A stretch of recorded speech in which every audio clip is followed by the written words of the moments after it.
Shalom and welcome to another in our series of podcasts from Temple Beth Am, a dynamic center for conservative Judaism in Los Angeles. You are listening to a Yiskor sermon by Rabbi-Cantor Chorny. Conversations during COVID have often strayed from the expected in format and in content, in style and in tone. So I probably shouldn't have been surprised that I had an electric toothbrush in my mouth during what I thought was a casual post-Shabbat phone call when my mom dropped the question, "Do you think you'll want to join us to scatter Grandma's ashes?" My mom's parents were both staunchly secular Jews who moved from Philadelphia in 1950 to settle with their family in Los Angeles. They were pious about pieces of their American Yiddishkeit, lox and bagels on Sunday, their mahjong hosting rotation, and baseball, although it was a mixed marriage, Dodgers and Angels. Parts of our family have been in Los Angeles long enough to have plots at Eden, marked by dusky, well-sunken plaques in some of the much older sections. But my grandma and papa, they had certain plans going back years before their respective deaths to donate their bodies to science. The programs that they chose would culminate in cremation, which opened the doors to questions about where they would be interred or buried or scattered. They had chosen a pathway out of the world, but not a final resting place. Where we are buried matters. Jewishly, we attach ourselves to the notion that we will claim a piece of earth in perpetuity and that we can count on those who survive us to make visits to that place. The sacred nature of sanctity there, the Kohenitic priestly holdback from stepping amongst graves, the not partaking in basic eating and drinking lest we ridicule the deceased or do in a cavalier fashion something that they no longer can. The wrenching, perfect solemnity of that trickling march that some of us have participated in behind the hearse as a crowd accompanies the deceased to their grave. When I pass through a cemetery, what I love most are the quiet signs of those who have visited and left marks of their having passed through. Everyone who comes to a cemetery for a visit is, I think, keeping a promise. Maybe it's to themselves, or maybe it's to the one they're visiting, or maybe it's to someone else to whom they've sworn they'll make this trip. The unassuming collection of pebbles atop gravestones draw wonderment from me, this wandering third party who has now been invited into the story of a character who once walked the earth. They were buried, and they have not been forgotten because now my eyes are passing over their matzeva, their gravestone, wondering who they were and who remembers them. They still have a place in the world. When my family first shared the news of my grandparents' wishes regarding bodily donation and the likelihood that this would lead to cremation rather than traditional burial, I wrestled with my spiritual response and with my own religious discomfort. At the time, my grandfather was losing his battle with colon cancer, and I was living on the other side of the country. I felt distant. I was distant from them and from their decisions. I reached out to my dear mentor, Rabbi Scott Meltzer, who shared a piece of poignant Torah, which I sat and I learned from Rabbi Gila Dror. I learned from her now 20-year-old tshuva, her rabbinic responsum, on full body donation, that the Masorti movement has long embraced post-mortem study even on Jewish individuals, lest we Jews in general, lest Israelis in particular, only seek to learn from non-Jewish cadavers. She embraced the broadest read of pikuach nefesh as it pertains to what we learn from cadaver study, which is that, quote, today, every patient in the world is in front of us, meaning that in today's fully globalized world, doctors who learn from cadaver study might save lives anywhere, anytime in the future as a result of such study. The responsive even went so far as to address the nature of avelut, of Jewish formal grief in such cases, with advisement as how one would go about observing, even in the case that the body has not been returned to the family. But Rabbi Dror ends her tshuva with a clear directive that such study should, lahatchila, a priori, always end with an appropriate, complete, and non-destructive interment of the.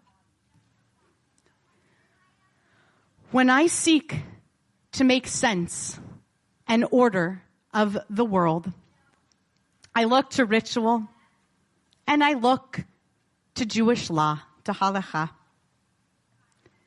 My grandfather was dying, and there was ostensibly nothing I could do about that.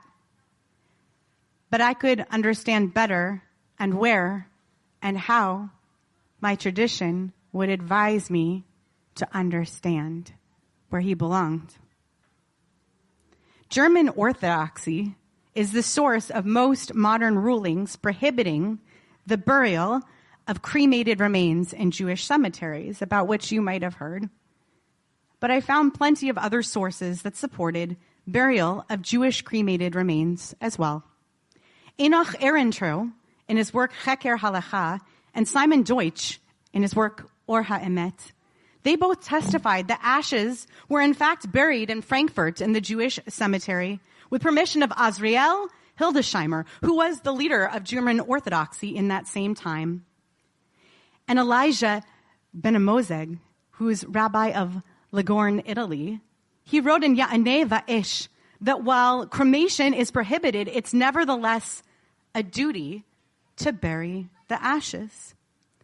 I saw in these sources, many of them compiled by Rabbi Gerald Raskin, the desire to emplace the deceased somewhere, to have a destination to visit, to erect a gravestone, to set a pile of pebbles where they might collect and be seen and warrant someone passing by and noticing a promise being kept.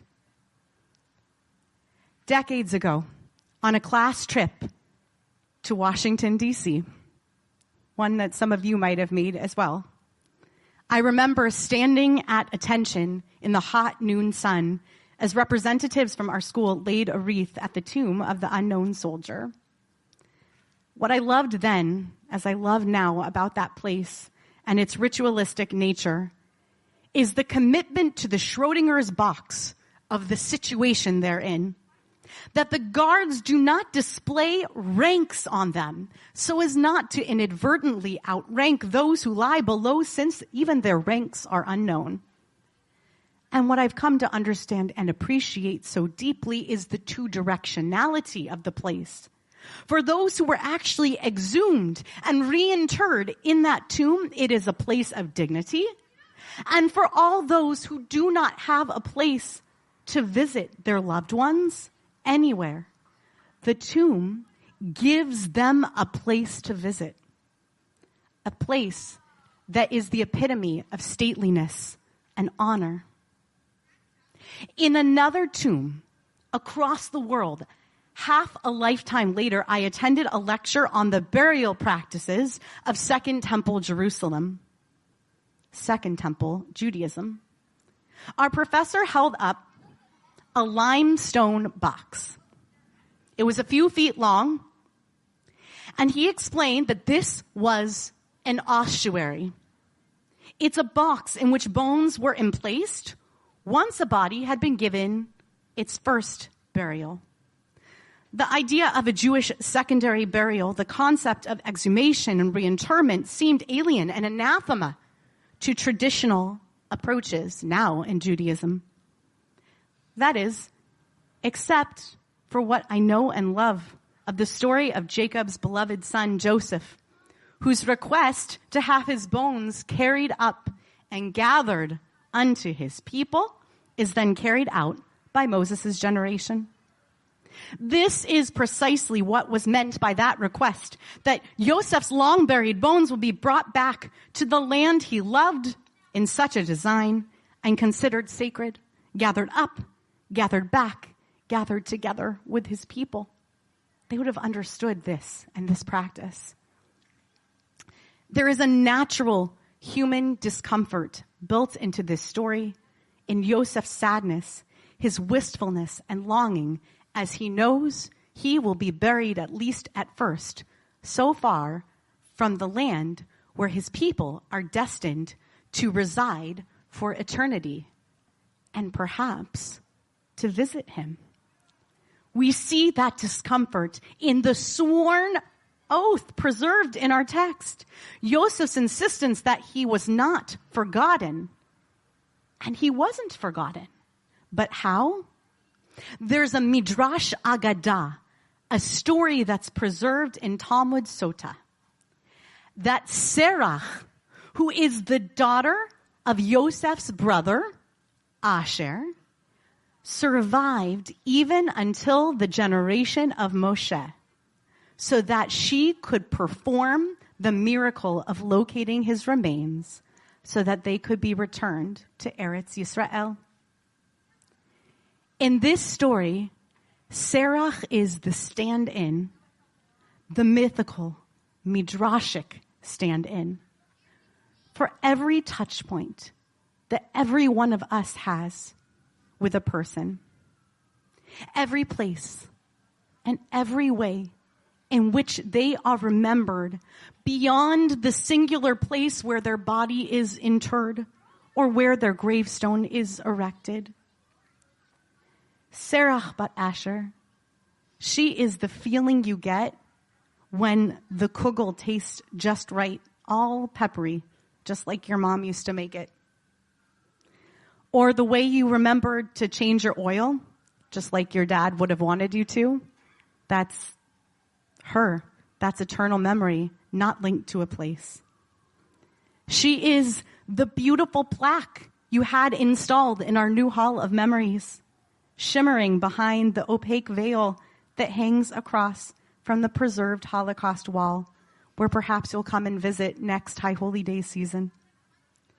She is the cheer emerging from your throat when you're watching the game. And it's almost like they're on the couch next to you in their spot, the one that will always be theirs beyond their lifetime.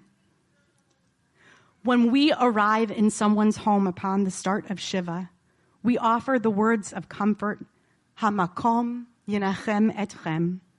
We call upon God, Hamakom, the place, to comfort you.